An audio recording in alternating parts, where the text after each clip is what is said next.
The video you did with Will from Lorna Shore, and Mm-hmm. basically you were taking a look at the throat structure of how Oh yeah. at how he sings and what. So that's how I found out about you.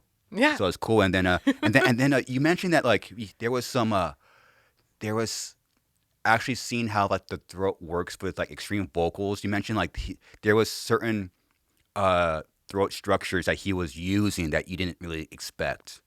Yup. You know what? Yeah. What did you?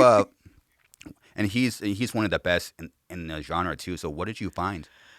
Well, we found that the structures that are made to create distortion, and I'm using that sort of as this broad term because people call them by different names. Sometimes we'll call them growls or screams. Hmm. Distortion basically is going to define something that's creating more noise rather than pitch, Hmm. although there's some question in that too.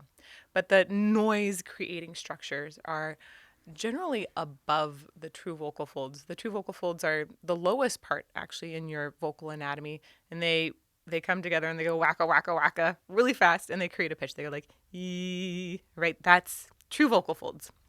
And then something above that, there's all kinds of different. I like to refer to them as fleshy bits.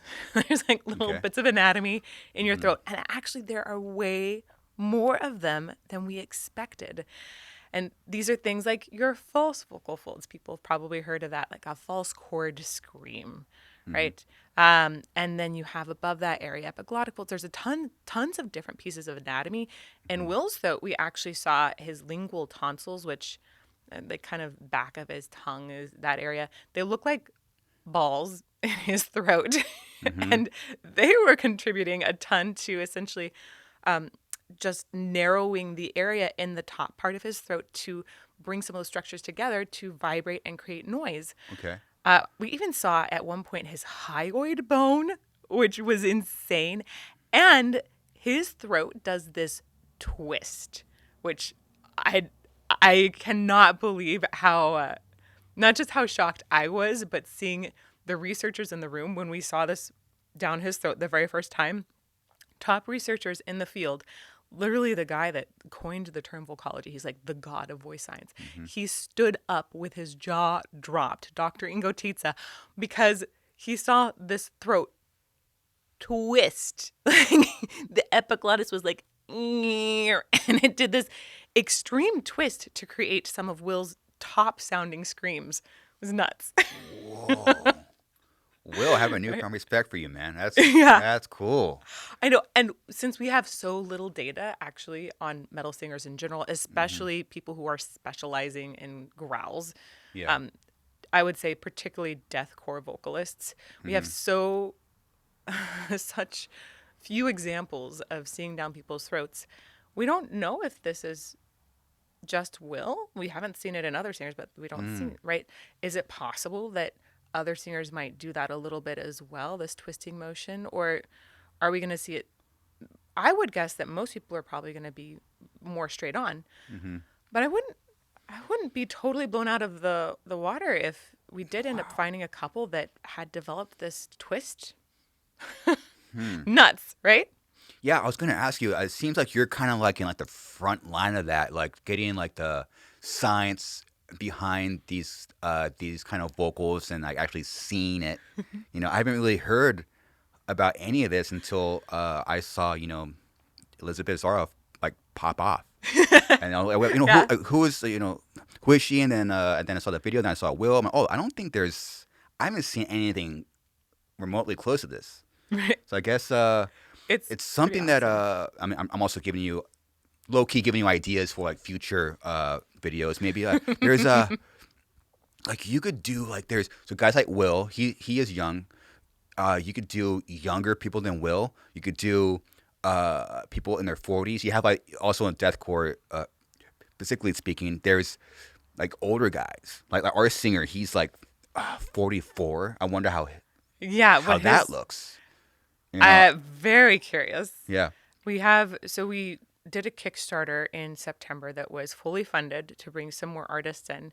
And one of those artists is Travis Ryan, who I think has probably been doing this the longest time. I know you've had him here before. You know, Travis, that's Yeah. sick. And he does some really crazy things with his tongue, too. He's the top of the top. Yeah. He's got great sounds and He is the GOAT. and he's Perfect. very sensitive, too. So I think he's very aware of what things feel like.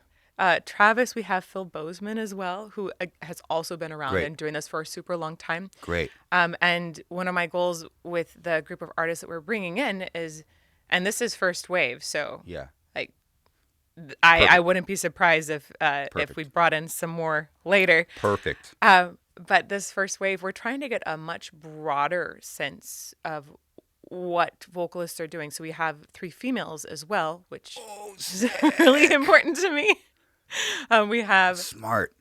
Elisa and Tati from Ginger, and then Tati from Ginger too? yeah. That's great. You guys Okay. toured with them, right? You're on a very, very Yeah. unique path. And then Cool. for a really young female, we're actually bringing in Melissa Vani, who I think is, I'm really interested in where she's going.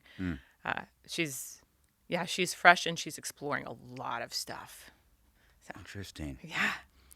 Yeah, it just like never ends. It just never ends. Never ends.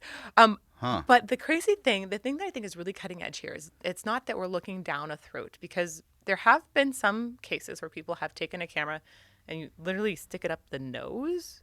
It's like the worst Sounds COVID terrible. test of your life.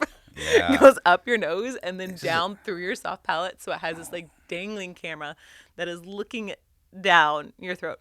That's the best way to actually see these kinds of harsh vocals.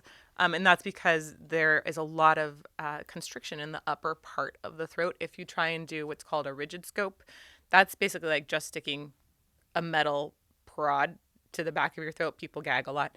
And it doesn't work when you're trying to look at these. So you have to use a flexible scope that goes up the nose and then down the back. But the problem is, thus far, it is still very limited research. There's been some people that have done this, mostly looked at rock vocals and distortions on that. But the problem is that when you're looking down there, the top thing that's squeezing is occluding the view of anything underneath.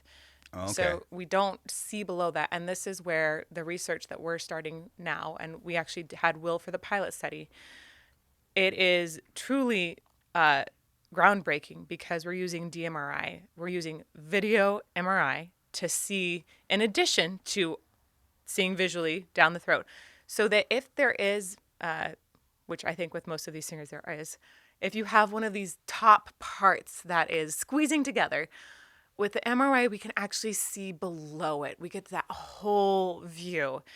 And that allows us to say, okay, not only are the throat balls, the lingual tonsils involved in the sound, not only is the epiglottis twisting, but then all of this other stuff, we can say, are the true vocal folds involved in creating that sound or not? Or are the false vocal folds? We could not see that bit of anatomy before now. And luckily, there are just a few institutions around the world that have this ability to put a singer in DMRI now and take a lot of video. University of Utah is one of them, and that's where we're doing all of our research. Out of all the states, I was about to ask you where. Like, Utah would probably be one of the last states I would expect. Right? Okay, so Utah is groundbreaking. Wow. Utah, yeah, it's Mormons, deathcore.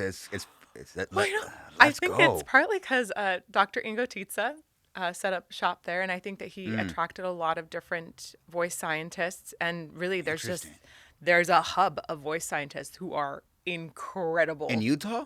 In Utah, it's insane. Random. I know. And I've been told that people that tour through Salt Lake are digging the scene, that it's been growing pretty well. Yeah, Utah's definitely been like a very slow growing heavy scene. So it's so interesting.